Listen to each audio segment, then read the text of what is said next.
Bom dia, família. Sejam bem-vindos ao primeiríssimo podcast. Hoje a gente trouxe aqui o professor Márcio para o nosso primeiro episódio. Boa tarde, Márcio. Seja muito bem-vindo. É um prazer ter você aqui como nosso primeiro convidado. Obrigado, galera, pelo convite aí. Se apresenta pra gente, Márcio. Sou o professor Márcio Santos, sou graduado em matemática, análise e desenvolvimento de sistemas, física, pedagogia, mestrado em ciência da computação e mais um monte de coisa aí que não vou ficar falando para não encher a paciência de todo mundo. Empresário rico. Tem mais uma porrada de coisa aí. Sou professor, tanto do ensino médio e técnico quanto faculdade. Tenho uma empresa de software, né, programação de sistemas. E é isso, apaixonado por TI e exatas. Qual o nome da sua empresa, Márcio? Almerchan. Copi. K-O-P-I. Que é do nome Cope. Vamos lá, é uma história meio longa, mas beleza. Na Indonésia, é sério, na Indonésia tem um mamífero chamado civeta.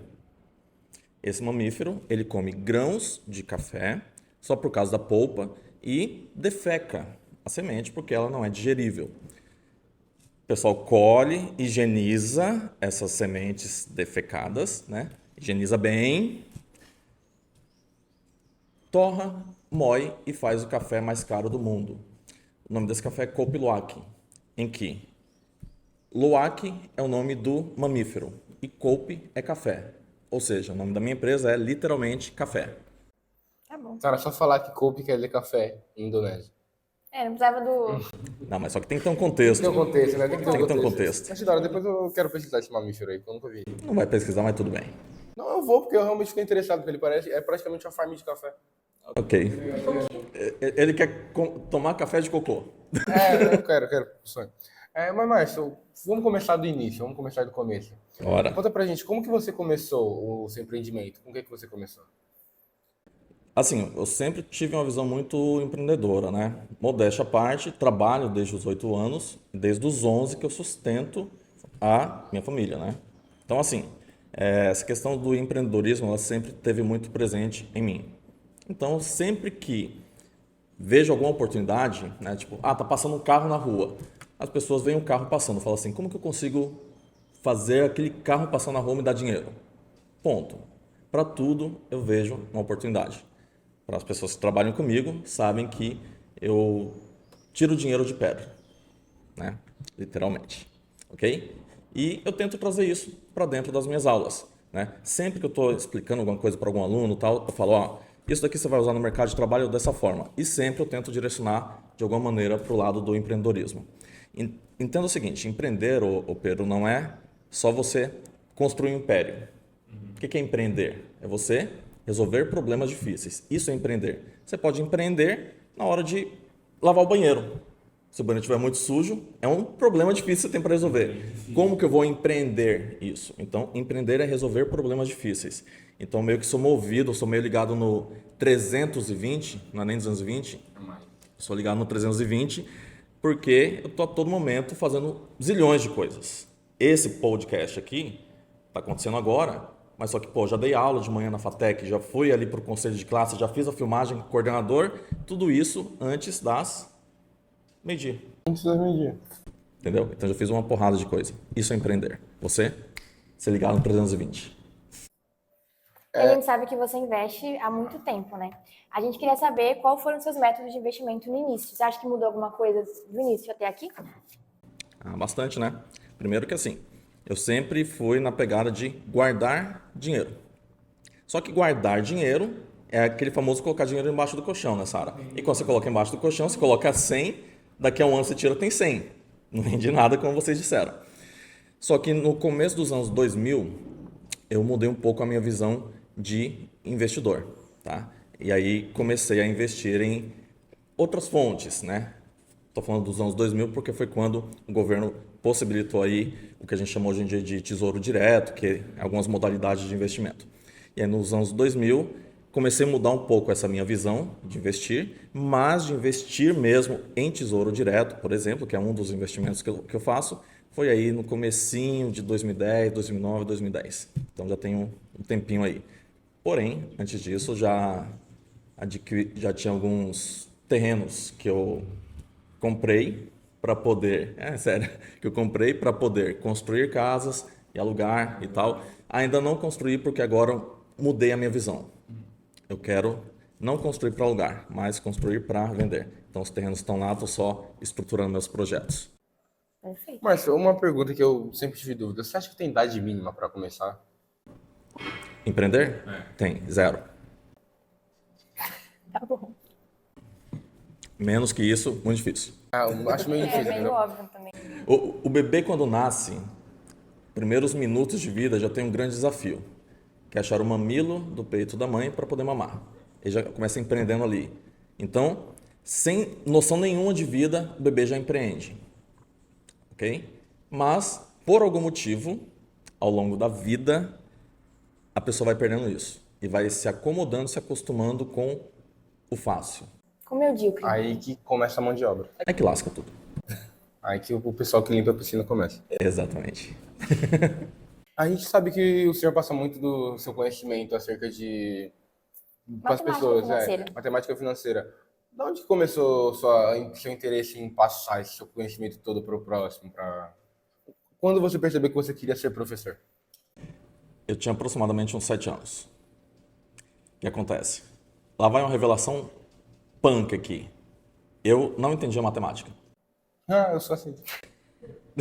Só assim até hoje. Eu não entendia matemática. Aí eu percebi que não era a matemática o problema. Eu percebi que o problema era a forma como a matemática era ensinada. Porque existe um ciclo, né? É um ciclo do mal dentro da educação, que a gente faz... Entre os professores a gente até comenta bastante isso. Vamos lá. Vamos dizer que o Pedro não gosta de matemática. Posso usar a Sara? Vamos tirar o Pedro aqui como exemplo? Vai. Vamos dizer que a Sara não gosta de matemática. Verdade. Aí ela fala assim, pô, vou fazer uma faculdade que não tem matemática.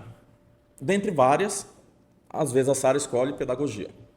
Aí a Sara faz pedagogia, se forma, passa no concurso público, entra lá e começa a dar aula para ensino fundamental. Ensina a língua portuguesa, ciências, tal e matemática.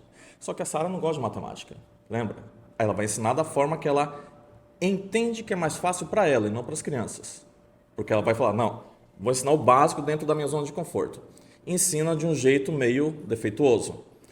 A molecada que está aprendendo vai aprender de um jeito zoado. E vai falar assim, negócio esquisito esse negócio de matemática. Vai para o ensino médio, daí, ela matemática de novo. Chega no final do ensino médio, pô, fazer faculdade. Vou fazer uma faculdade que não tem matemática. E aí você cria aquele ciclo sem fim. Acabou. Então, a minha grande pegada aí de querer ser professor foi porque, como eu tinha professores que não conseguiam transmitir para mim, eu tinha que olhar uma situação, uma conta, ver o resultado, certo? E tentar descobrir o caminho para chegar lá. E eu criei os meus métodos para descobrir esses caminhos. E quando eu descobria um caminho, eu falava, será que tem outra forma? Tem. E eu começava a mostrar isso para os coleguinhas de sala. E eles entendiam o que eu explicava quando eu era moleque. E aí eu comecei a entender que talvez eu tivesse um pezinho não só na programação, não só na matemática como matemático, mas também na docência, ensinando pessoas a pensarem fora da casinha. Só pior que eu tive experiências próprias do tipo, eu sempre quis ser professor, tipo, acho uma profissão não muito bem paga, não. Mas importante. Mas muito importante, é uma profissão eu acho muito legal o fato de ser professor, tipo, acho que tem certa admiração dos alunos.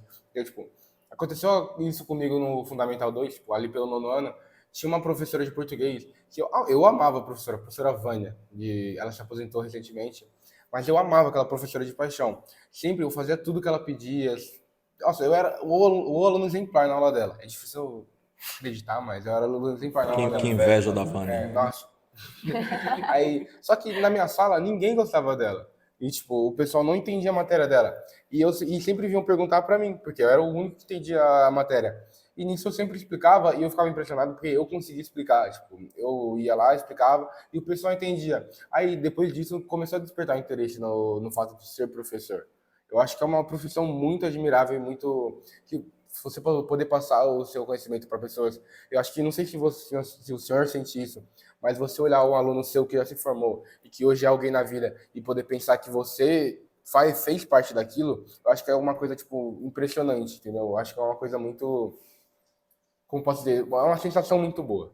Satisfatório. É satisfatório você poder pensar, por exemplo, você deve ter tido alunos que hoje em dia já estão bem financeiramente, se olhar e falar, pô, eu fiz parte daquilo, entendeu? Eu pude ajudar naquilo ali. Eu acho que é uma satisfação muito grande, muito boa. Eu tive um aluno na época da pandemia, ele era da ITEC de São José dos Campos, do curso técnico de desenvolvimento de sistemas. E esse aluno, ele era um dos poucos, pô, tudo virtual, né? Então, até ensinar já era complicado. Imagina ensinar lógica de programação, algoritmos, pô, um negócio impraticável. Ele era um dos poucos que realmente prestava atenção, porque no virtual, até que já tinha uma turma pequena. Virtual, menor ainda, que acessava. E que prestava atenção, menor ainda. O nome dele era Pedro. É Pedro ainda, né? Ainda está vivo É de ele. Pedro, é de Pedro. Isso, mas ele era dedicado. Aí, Ah, isso não. tô brincando, Pedro, tô brincando. Vamos lá. E ele era um dos poucos que realmente prestava atenção. Cerca de 3 meses atrás, né, isso daí já 3 anos depois da pandemia, né? Ele mandou uma mensagem para mim no WhatsApp, né, falou assim: ô professor, mandando uma mensagem aqui só para te agradecer. Estou como programador júnior na Philco. Philco, Philips, começa com P. Tá? É uma empresa grande. Que É uma empresa Philco? muito grande. Mas Qualquer uma das duas, Philips ou Filco, é gigante. ele, como programador júnior lá, ele falou assim: o senhor que despertou isso em mim. Entendeu? Então, assim, hoje em dia eu tenho uma empresa de software e tal, trabalho com programação, então, assim, eu estou realizado em todos os sentidos profissionais, mas a gente tem pequenas pitadas de realização no aluno, entendeu? Pô, eu nunca trabalhei numa Philco ou Philips, né? Nunca trabalhei numa dessa, mas ó, meu aluno tá lá, me realizei nele. É uma extensão de você praticamente. É muito legal, tipo, você vê, por exemplo, se um aluno seu entra na Philco, na Philips. Hoje em dia ele é um programador júnior, mas ele vai crescer, obviamente, com ensinamento tudo. É você olhar e falar, pô, eu fiz parte daquilo, ele tá ali, de certa forma, eu ajudei ele, tipo, deve ser muito gratificante. Eu quero um dia sentir essa sensação, entendeu? É fazer parte de alguma coisa. Entendeu? É muito bom. Márcio, voltando ao assunto da empresa, você teve muita dificuldade ao abrir a empresa, no quesito financeiro, em administrar tudo? Não, porque eu já tinha meio que. Não é nem meio, né? Eu sempre falo para todos os meus alunos, para todo mundo em volta de mim, faz a droga de um plano, né? Faz um plano, do começo ao fim. Saiba onde você está, o caminho que você vai percorrer, talvez tenha algum percalço aqui no meio, mas é normal, e saiba onde você quer chegar. Então, na hora que eu abri a empresa, eu já sabia que eu ia abrir. Só que eu sabia anos antes que em algum momento eu ia abrir, certo? Moleque, eu já sabia que eu ia abrir. Então, eu sabia que ia ter grana para isso.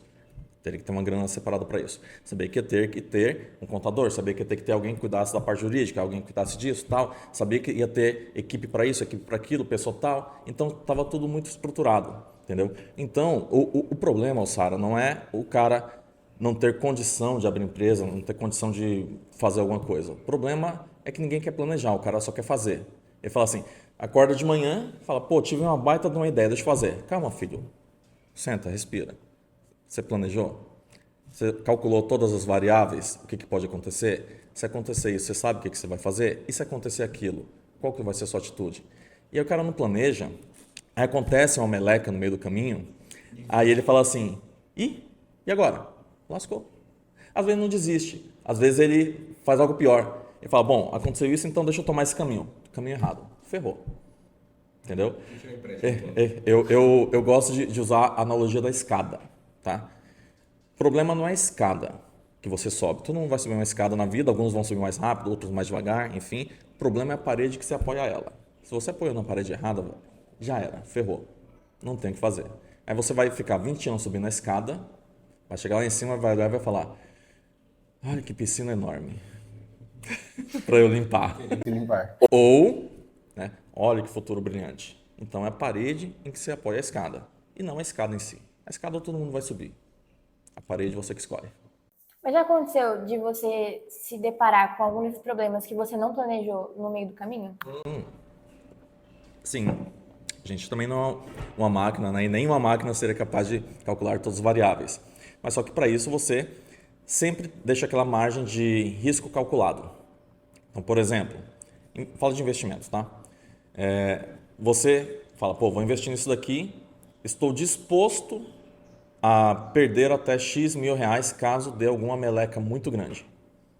Esse X mil reais vai fazer diferença? Nesse cenário hipotético? Não vai fazer diferença se perder. Então, tranquilo, é um risco calculado.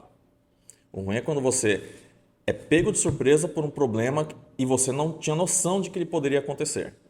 Certo? Ah, mudou o governo, Selic baixou, subiu, tal, seus investimentos oscilaram. Se você está achando que a Selic vai só subir, aí lascou. Entendeu? Você tem que saber que uma hora ela vai cair. E na verdade, Tesouro Direto é isso, né? Ele vira essa gangorra. Normal. Risco calculado, palavra-chave.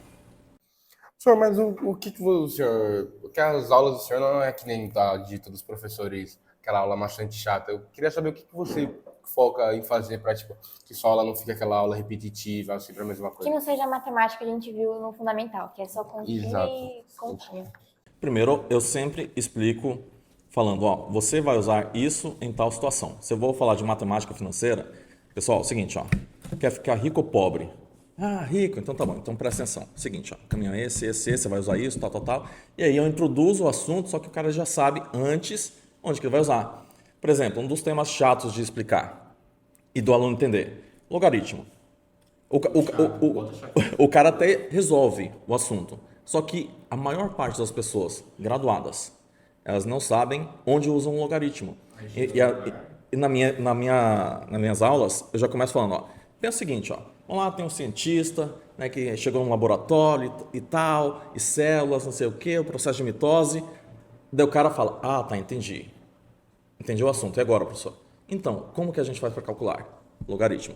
E aí ele consegue entender que qualquer situação similar, ele consegue automaticamente aplicar o uso de logaritmo. É só ele entender a lógica de onde ele aplica. Então, uma das metodologias que eu utilizo é essa, explicar onde o aluno vai usar aquele conceito. Outra metodologia é me colocar no lugar do aluno. A gente é sempre aluno, né? A gente não está sempre aprendendo. Só que muitos professores, né, às vezes acabam esquecendo que o conhecimento dele está com ele. Então não adianta ele falar de uma forma que a pessoa, né, tipo, por exemplo, tem professor que fala assim, ó, pessoal, é o seguinte, ó, processo de mitose é quando a célula se multiplica, beleza? Então vamos lá, continuando. Calma, todo mundo entendeu? Mas está claro para você que domina. Entende, você faz faculdade disso. E para o Pedrão que está vendo isso a primeira vez? Se multiplica por quê? Por que ela se multiplica? Exatamente. Tá? Então, ó, você tem aqui, ó, esses tipos de investimento, tá? Esses daqui são variáveis, esses não variáveis. Vamos lá, continuando. Calma, continuando o quê? O que é variável e não variável? Pô, mas é trivial. Matemática, né? O que é trivial? Adoro usar a palavra trivial. E trivial é algo que é muito banal, certo? Muito fácil de entender. Só que é fácil para quem está graduado na área, para quem atua com isso, para quem vê isso todo dia. Para a Sara, que não vê isso todo dia, não é trivial. Isso, o professor não entende que não existe essa trivialidade em tudo, aí o aluno fica olhando para a cara dele, ele pergunta, beleza, tudo bem? Aí o aluno, no automático, fica assim.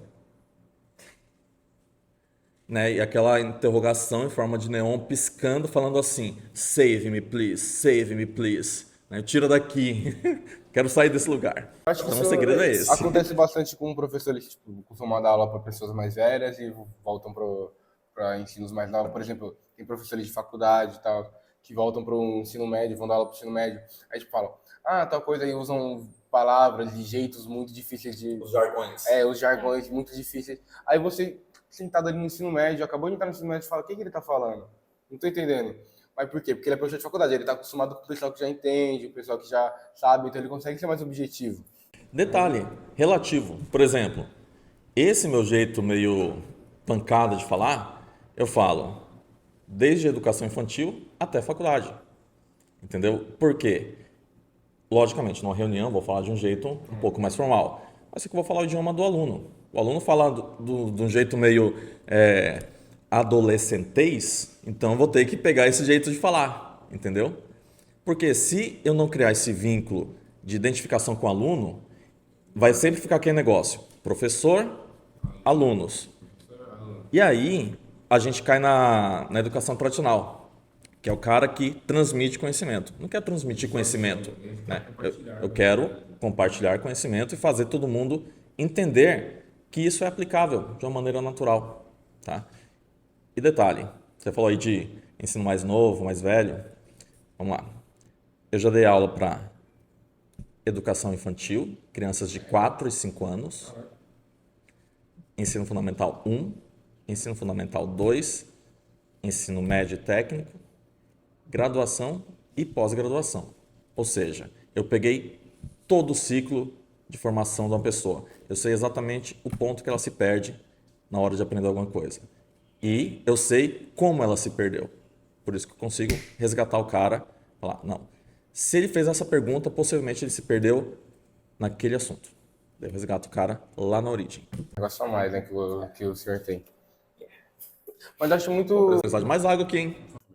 Eu acho muito legal esse negócio de proximidade do aluno, que eu vejo muito isso. Todo mundo, todos nós alunos, principalmente na nossa sala também, a gente sente muito isso.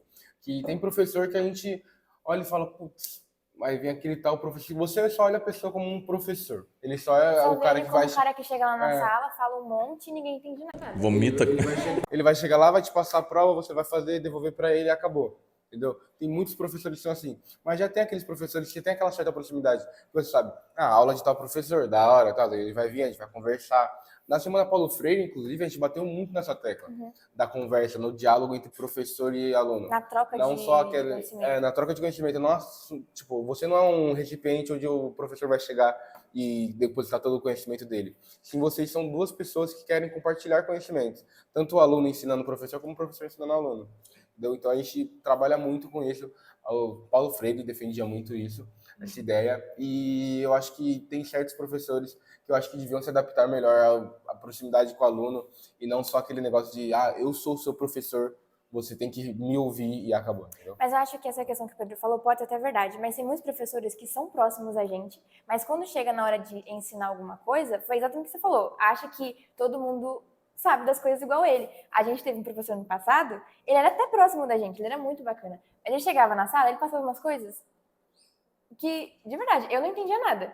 Em matemática, eu tirava MB por milagre, porque... Ela acabou de explanar quem que é. Ué, tá bom. Aí é uma opinião dividida, porque eu consegui aprender muito com ele, entendeu? É que ele realmente era meio complicado, porque ele dá aula pra faculdade, então, tipo, ele tá acostumado com o pessoal que já teve ensino médio inteiro de matemática e tal. Mas eu realmente gostava dele, eu achava ele um professor muito bom, porque ele era daquele professor, se você perguntasse 55 vezes a mesma coisa pra ele, ele ia te explicar 55 vezes. Mas explicava do mesmo jeito. E pra mim não fazia diferença. Uma hora você entender.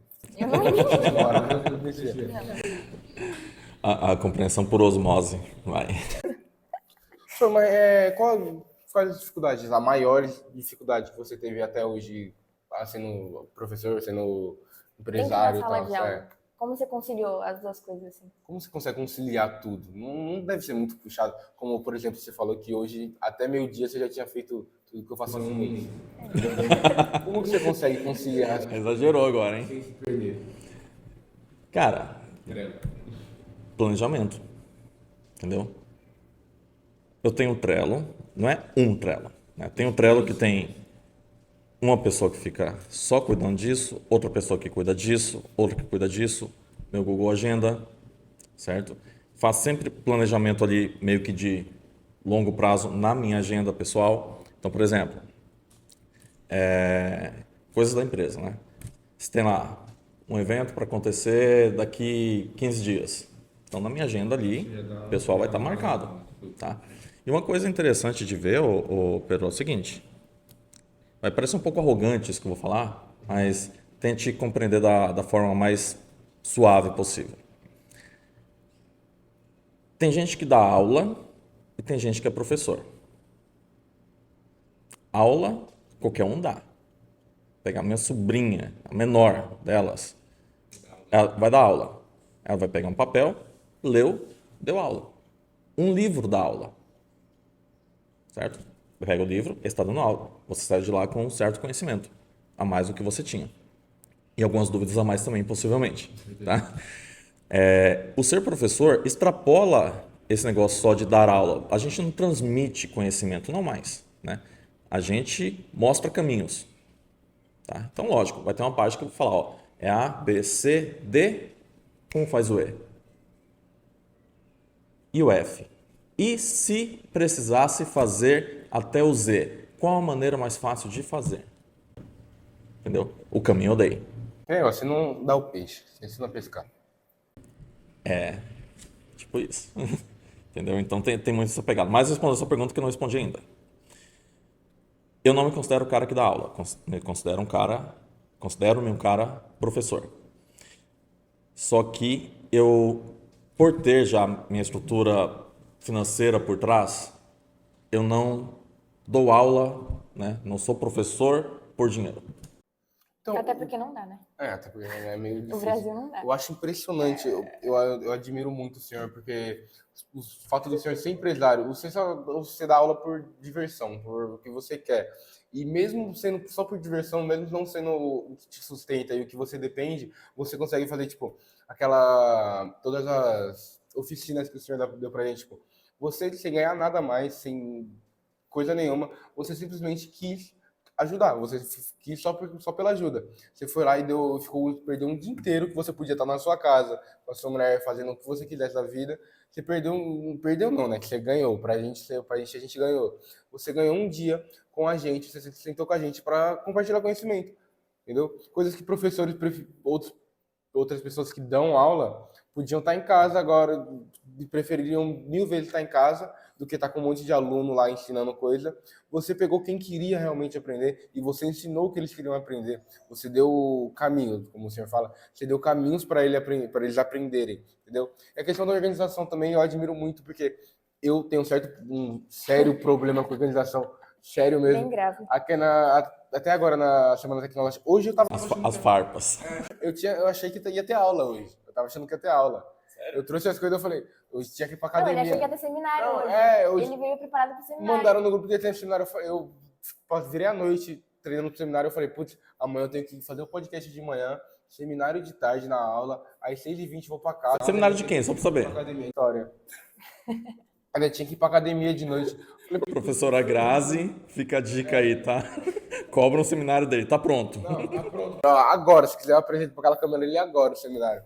Mas esse negócio da Semana Tecnológica, eu tô muito perdido, confesso, eu tô muito perdido. Tem o SecTech, tem a Copersus, tem o Scrum, tem o teatro.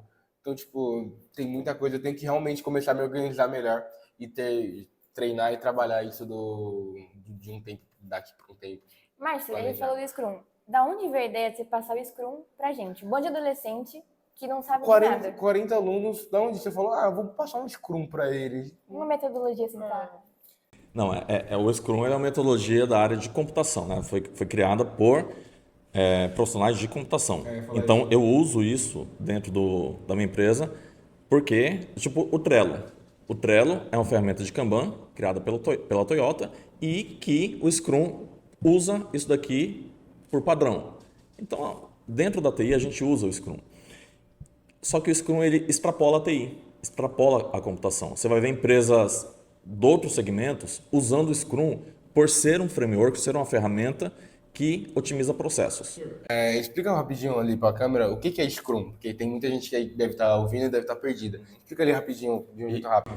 Scrum é um framework, não vou entrar em detalhe, vou usar um outro termo, tá? Um termo incorreto só para facilitar. Scrum é uma ferramenta que possibilita fazer a gestão de projetos de uma maneira mais eficiente, mais prática e que não fuja do escopo e nem do prazo, tá? Promovendo entregas a curtos períodos de tempo, tá? Por exemplo, a cada uma semana, 15 dias, tá? Ao invés de você fazer um projeto inteiro e entregar só lá no final. Então, você acaba fazendo micro entregas e o cliente se torna mais satisfeito porque ele acaba atingindo o objetivo ali no curto espaço de tempo. Isso é Scrum, tá?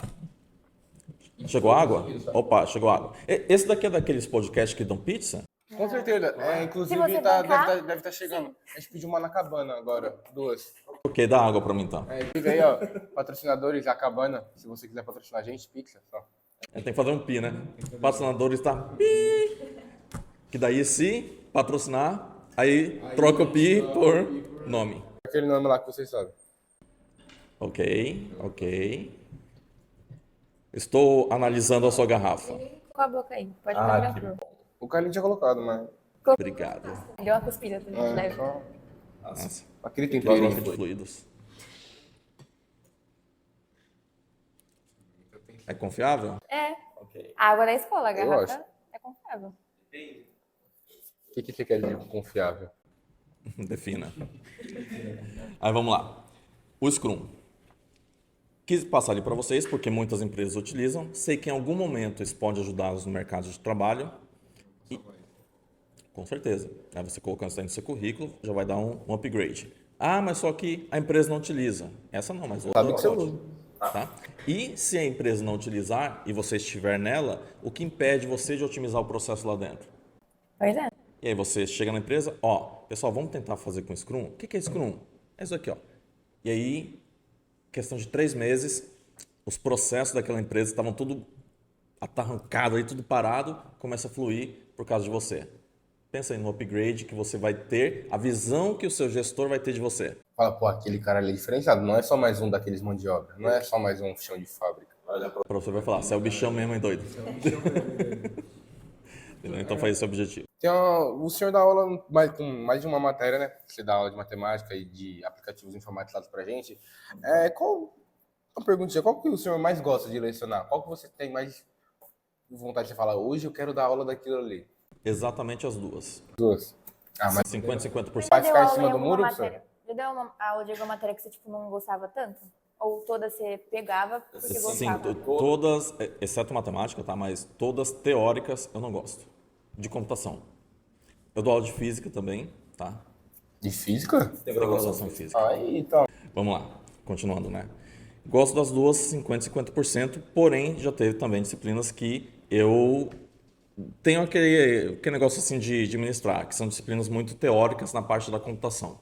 A computação é dividida em parte teórica e parte prática. O prático ali da programação é você escrever código, né? Desenvolver o software, linha a linha. Isso daqui eu amo. E tem a parte chata, por exemplo, engenharia de software, documentação, escrever documentação de requisitos. Pô, isso daqui é chato pra caramba, cara. Entendeu? Então, eu particularmente não gosto de aulas teóricas. Quando chega ali na distribuição de aulas na FATEC, já falo pro coordenador, não me passa aula teórica. Joga tudo que tem código para mim. E geralmente, código é o que o pessoal não gosta, porque é mais pesado. É bem punk. Aí, tipo assim, meio que casa, né? O que ninguém ama, ou melhor, o que todo mundo odeia é aquilo que eu amo. Acaba vindo para mim. Então você só lucra com isso, então. Não, mas de vez em quando pega umas chatas também. Como acontece, acho que tudo, quando pra você ser bom em alguma coisa, você tem que pegar as coisinhas chatas. Mas a gente sabe que você tem uma base financeira muito boa e você não precisa dar aula para sobreviver. Você já pensou em parar de dar aula e viver da sua empresa? Parar não, mas diminuir o ritmo sim. Entendeu? Por exemplo, hoje em dia eu dou aula acho que 4 dias por semana. Acho que uns 2 dias por semana estaria legal. Você só quer fazer aquilo ali pra ter. Você só quer ser professor. Eu quero estar em sala de aula. Você gosta de estar ali. Mas em algum momento você vai ter que largar mão disso. Você acha que vai chegar muito cedo esse momento? Não, acredito que eu vou dar aula até, como diria o professor Kitahara, da FATEC. Eu vou dar aula até um dia antes de eu morrer. Pretendo. No dia da morte não, né? Porque aí vai ter um monte de compromisso ali, caixão e tal, muito complicado. Coisa pra resolver pra caramba. Várias coisas pra resolver. Nossa, aí tem que dar aula também, é muita coisa. Imagina só, agora não dá, pô, os caras estão jogando terra na minha... Pô. Senhor, sei que a sua liberdade financeira já foi atingida há um tempo, né? Mas o senhor ainda tem algum sonho que você pretende realizar, que você não está realizando, ou que você ainda está nesse prazo para realizar, só que não terminou ainda, que você ainda quer muito finalizar? A minha liberdade mesmo ela vai ser atingida em 2029. Entendeu? Que é o momento que eu vou falar, chegar e poder falar assim: hoje eu não preciso mais trabalhar. Posso. e vou, mas não preciso. Isso vai ser 2029. Posso fazer isso antes? Posso fazer isso daqui a 5 minutos? Sim. Mas tem o Planejamento. planejamento. E meu planejamento foi para 2029. Entendeu? E eu não quebro a droga do plano. Não foge da droga do plano. Não apoia a sua escada na droga da parede errada. É isso. Você lembra mais alguma coisa? Você não respondeu a minha pergunta, professor. Também. Sonhos. O senhor tem sonhos? Tem alguma coisa que você quer realizar ainda? Por exemplo, viajar, alguma coisa do tipo? Tá, sonhos em qual sentido? Profissional, financeiro, pessoal? Em geral. Pessoal, vamos começar pelo pessoal. Sonhos pessoais. Ok. Pessoal, morar ou no Canadá, ou na Austrália, ou no Caribe. Esses três específicos. Caribe por causa da tia Agatha. Conhece a Agatha? Agatha Christie, escritora. Primeiro livro. Você nunca leu Não é cara de aquele livro? A Morte no Rio Nilo? É isso, né? A Morte no Nilo. Ela tem mais de 100 livros. Ela tem mais de 100 livros escritos de suspense. E o primeiro livro que eu li de Agatha Christie, era mais novo que vocês, tá? Foi Mistério no Caribe. A narrativa dela foi tão assim, só que na época, pô, não tinha na internet direito, né? Para pesquisar. Mas a narrativa dela sobre o ambiente foi tão real que eu olhei e falei assim, nossa, mas que lugar? Aí comecei a pesquisar a respeito de Caribe e tal. Falei, nossa, mas preciso desse lugar, eu quero isso na minha vida. E fui criando esse sonho, entendeu? Pelo Caribe. Isso daí tem mais de quase 30 anos. Mas de morar, certo? E aí fui cultivando esse desejo. Austrália porque... você já ouviu falar da Austrália, de alguma coisa muito ruim no jornal? Tipo assim, tipo, houve um massacre... Bom, teve um que aconteceu há cerca de uns 15 anos, mas massacre na Austrália, corrupção na Austrália, você não ouve, cara. O que eu ouço falar. A única coisa que eu ouço falar da Austrália é que lá tem muito bicho estranho. Tem. Muito animal. E quando eu for, vai ter mais um. Chegar lá assim, ó. Pra não ver. Aí, senão o Ibama leva. Aí não seria o Ibama porque é Austrália, né? Eu entendi uma piada, né? Não precisa estragar minha piada, por favor.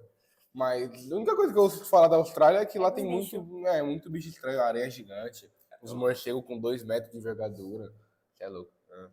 Ainda tem o Caribe e o Canadá, no caso, então. O Canadá, por quê? Frio. Você gosta de frio? Amo frio. Cadê o controle do ar? Abaixa esse ar aí. Maravilhoso. Quem gosta de calor, pare gostar. Mas o frio é top. Então, são esses 3 motivos aí. Isso, o pessoal, né? Vai pra Santa Catarina, então, professor. Por que você não vai pra Santa Catarina? Foi Gramado, ótimo. Eu fui de carro. Você não mora lá. É que você não mora lá. Já fui pra Pernambuco de carro, professor. Quem liga? Oxi. Fecha a mão, cara. Não, é porque assim, tem um certo apreço por... Vamos lá. Eu sou meio das Antigonas. Meio não, bastante. De professor. Então, sou da época que você fica assistindo Anos Incríveis, vocês nem têm noção do que é, tá? É uma série americana, assim, muito legal. Uma série adolescente, né, que eu assisti na minha adolescência.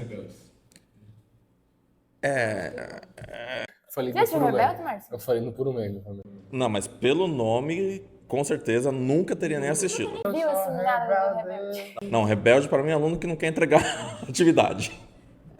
Mas enfim, aí você vê, né, aquele subúrbio americano, né, com as casinhas, gramadão na frente, calçada de 78 metros, ambiente suburbano americano. A gente fala subúrbio, o pessoal fala, pô, ambiente, né, tipo, a periferia da cidade. Não, a cidade é ruim, o subúrbio é legal, que é onde você tem as ruas tranquilas, casas sem portão, que é um negócio muito da hora. E isso daí, a gente até tem lugares aqui no Brasil desse jeito, né? Mas são poucos ou em condomínios fechados. Aí você sai do condomínio fechado, você está no meio do dia a dia. Volta pro lugar. E, por exemplo, você pega a cidade de Austin, lá no Canadá. Pô, ela inteira é nesse padrão. Não que Austin seja tão bonita assim, mas ela inteira segue esse padrão. Entendeu? Então, isso daí também me atrai muito no Canadá por conta disso. Esse estilo suburbano de Pergunta rápida, qual é a capital do Canadá? Toronto. Não sei se tá certo, mas... E de Sri Lanka? Tá certo? Sabe de Sri Lanka? Não, mas deve ser muito legal lá. Mas não quero ir pra lá. Não é, não. Eu nem sei qual que é. Próximo. Eu sei que você sabe que você vende cursos sobre programação, mas você já pensou em vender curso pra gente, assim, ó, meio Me dá Lelé da Cuca, me que dá não um curso entende de muito das graça. coisas sobre matemática e investimentos? Me dá um curso de graça. Assim, para vocês que são alunos meus, eu não penso em vender nada. Eu quero dar o máximo de graça que for possível, a menos que eu já tenha algo vendendo. Por exemplo, você chegar para mim, professor, e aquele seu curso de lógica de programação deu? Entra no site e compra. Entendeu? Mas se você chegar, professor, tem como o senhor ministrar um curso de matemática financeira que eu não tenho um curso disso? Eu falo, tem. Quanto que é? De graça. Entendeu? Porque eu separo. Se é algo que eu não tenho, então não é um produto meu. Se não é um produto, para vocês, alunos, de graça. Mas se é um produto, então compre. Inclusive, boa ideia, professor. Faz um curso disso também. Eu vou fazer antes de vocês pedirem, que daí eu consigo vender. Aí eu falo, não, já tem lá, irmãozão. Montar hoje. Montar hoje o curso, aí você compra, pô. Exatamente. Pediu amanhã já era. Fosse você pedir agora, hein? 3, 2, 1, perdeu a chance. Eu pedi, cara. Caramba, mano. Calma aí, volta de novo. Vai lá, Pedro. Rebobina aí, rebobina. Ela nem sabe o que é rebobinar, né? Ah, Eu professor, não sei pelo amor o que de Deus, é eu também não tenho 2 anos, né? Pelo amor de Deus. Rebobinar é quando você rebobina as coisas. Bem, Pô, pergunta é essa aí. Entendeu o que é um cara rebelde? Manda, que mais? O que você quer? ele quer o curso agora. É, eu quero curso, mas... Compra. Mas não tá feito ainda. Tá tudo mais, Tá montado já. tudo mais, é só querer. Mas eu acho que é isso, eu já terminei, saciei minhas dúvidas, minhas questões, Eu my também. questions, já estão saciados, Então acho que Sociedes, societedes. satisfeitos, total. é isso. Mas é isso, Márcio, primeiramente, né, finalmente, muito obrigado pela participação do senhor, achei muito bom ter o senhor aqui, Como primeiro convidado ainda. como primeiro Você viu convidado. a importância? Mas saiba que é só porque o projeto é seu, tá? Porque se não fosse, Se não fosse, ia estar no último assim da lista. Ó, sinto que vai ter menos iluminação no próximo convidado. Sinto que o áudio vai estar um pouco pior. A câmera não vai ter. sinto que vão ter que usar o celular pra gravar, As duas câmeras. mas Não, obrigada, Márcio. deixa o Você é o produto, bichão. produto aí. Você é o bichão mesmo. Eu agradeço muito vocês. Sarita, você é o cara, você é o monstrão. Para você que está aí, brigadão aí por ter acompanhado, ter assistido, né, esses 4 dias de podcast aqui falando com você, tá? Você não sabe, mas só que tem uma galera aqui atrás, alguns estão dormindo, tipo a Júlia está dormindo ali. Equipe de bombeiros, Mas aí, por causa da conta. tem uma galera aqui para fazer isso daqui tudo acontecer. Espero que tenha sido útil, né, que você tenha conseguido ter uma visão diferente a respeito do que é um professor e não um cara que dá aula. Tem diferença. Valeu, pessoal. E essa foi mais uma edição do Podcast. É isso, gente. Muito obrigada por assistir.